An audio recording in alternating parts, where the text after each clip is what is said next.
you talk about the idea of the inflation, right? Yeah. So every year you talk about the inflation 4% plus 8%. Yes. So you need the requirement for the investment to be at least break even. Yes. Could you share more about it? I do found that is powerful idea. To very simplify everything, I mean, I'm not a macro macro master investor. or whatever. I'm not like Yeah. a macro master, but like to simplify. I mean, with the podcast I do with these people who are much smarter than me, Yeah. we're able to simplify all that stuff. Yeah. There is basically, if you invest, again, what is the reason you invest? Is because you want to retire one day, right?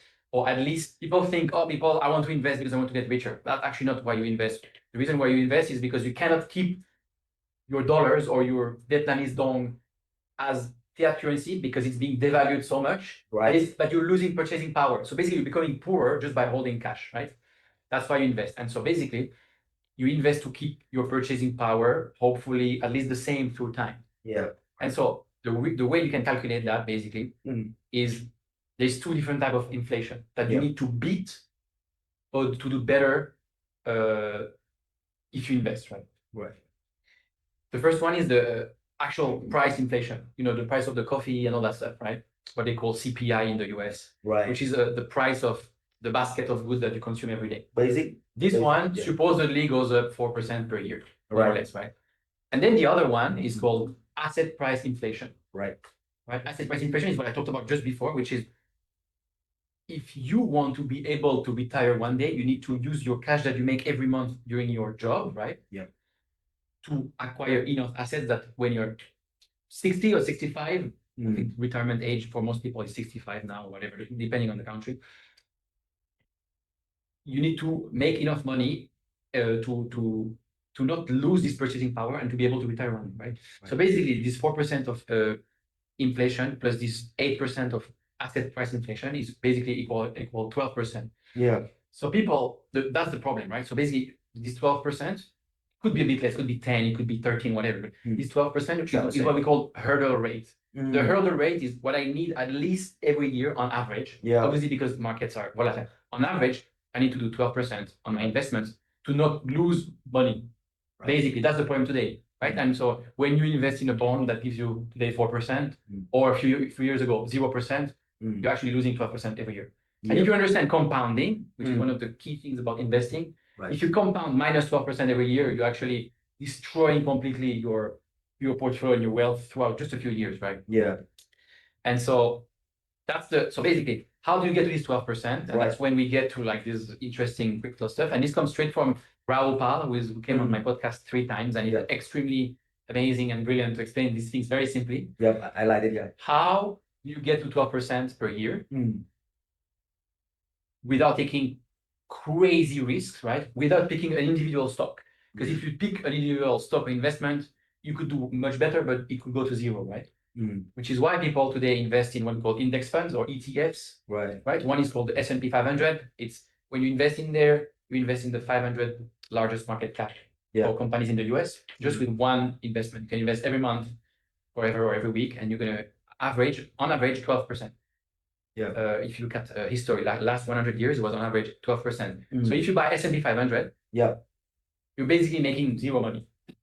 Wow. So basically, what does that mean? When we had the great financial crisis in 2008, 2009, with the bottom in 2009, S&P 500 went down to, I don't remember how much, but it's probably up now 7x, okay? 600%. Right. Since 2009. So most people who, with luck, bought the bottom of 2009 and they put $100, right? Or 100,000 Vietnamese dong. Yep. They're now at $700 or 700,000 Vietnamese. 7x, right? Okay. And they think I made 7x. Actually, they made zero. Yes. And that's the crazy thing, right? Crazy. In real terms, they made zero. Because there is so much inflation and there is so much asset price, there is so much money printed by central banks that if you make this 7x, you actually made zero in terms of purchasing power because you made 12% per year on average. Yep. And the hurdle rate is 12%. 4% inflation plus 8% asset money printing. So then the question is, what should people invest in if they want to at least make some money and have a better purchasing power in the future than they have now with the money that they work hard for, right? And that they want to invest, hopefully. And so, according to Raoul, there's two asset classes. There's only two asset classes Beat the that beat SP 500. that beat the hurdle rate, the 12%, Right. right? Okay. That make you actual purchasing power over time. The first one is Nasdaq. Nasdaq. So Nasdaq technology. Technology, Okay. exactly. So the technology. If you buy the Nasdaq, you're gonna buy, I think it's one Nasdaq 100, right? So you get an allocation to the first biggest 100 market caps in the tech stock market. So Yes. Google, Meta, etc. Right? Amazon. This one gives you 17% annualized on average. 17. Yeah. So it means that actually you make 5% per year. Okay. So what you thought you were making with your bonds, right, at 4 or 5%, that actually you're losing money. Yeah. You're losing 8% per year. You need to invest in the Nasdaq, which is much more volatile, to actually make 5%. Yeah. Okay. And then the other asset class is Bitcoin, which, I mean, it really depends when you go back. When you start, let's say it gives you 50 to 150% annualized. All right. Which, if you understand compounding, is crazy.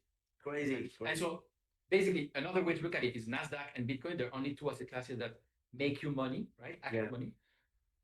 Nasdaq versus Bitcoin, if you look at one versus the other, is down 99%. 99%. Yeah. Over the last 10 years. 99% down. So basically, Bitcoin is destroying Nasdaq as an investment. Right? Yeah, I see. And so that's why, I mean, obviously, before it was not, before it was like 1,000% annualized, then it was 200%, now it's 150. In the future, there's going to be less volatility, so it's going to be maybe only 100% or 100 or only 50%. Yeah. You're still way better than 17%, right? You're still destroying the Nasdaq, basically. Yeah. And so for younger generation that have many years to work, 30 years, 35 years, let's say you're 25 or 30. Yes, right. You can take more risk meaning volatility, right? Market can go down 60, 70% in 1 year. Right. But on average, it's going to go up 100%, 150%. That's the power of Bitcoin. And this is still pretty early. That's what people I was talking to my girlfriend today and I was telling her to buy Bitcoin and she was saying, it's too expensive, because they look at the price of one Bitcoin and they think it's too expensive. All right. They don't understand what's the actual market capitalization of this asset class. Where could it go to? All right. And then, for example, if you understand Bitcoin, you understand people say it's digital gold. What is the market cap of gold today? What is the market cap of Bitcoin? All right. 10 times less, right? So you have at least 10x, probably much more, in Bitcoin, right? Over the next 5, 10, 20 years, right? And so basically the reason why I started all this stuff is because I wanted to, crypto is very intimidating. Even for me, it was for years, right? I was an investor, but I was like, this is weird. It's a weird industry. It's for nerds. Yeah. People are too smart. You need to have done a PhD to understand all this stuff, blockchain and crypto and token and tokenomics, and it's all internet based in the cloud. And you're like, well, I can't do anything there, right? And then I realized if I am struggling and intimidated, and when you're intimidated, even you think it's a scam or you just don't look at it. But people are missing out on the best wealth building opportunity ever. That is accessible to the average Joe and Jane. Because AI is amazing, but AI, most people cannot invest in AI startups. Right. Crypto, you're able to own today the TCP IP. So TCP IP is what is this technology underneath the internet. So imagine if in 1990, when it was 1991, you could invest in the underlying infrastructure of the internet and everything that's built on the top. You're going to receive some value. Facebook, Google, everything. And you don't have to choose Facebook or Google or the right one, right? You don't have to choose it, which is too hard. Today you can do that with Bitcoin or with Ethereum. You're investing in the underlying infrastructure of the new internet. Correct. Where all these new applications are being built on. And where you can buy it because of this thing that is called tokens, right? You're able to buy a part of it. That's what's amazing. And I want to interview people and simplify everything. From the smart people in the space to help everyone understand this better and realize that actually it's not as intimidating and as complicated as it seems.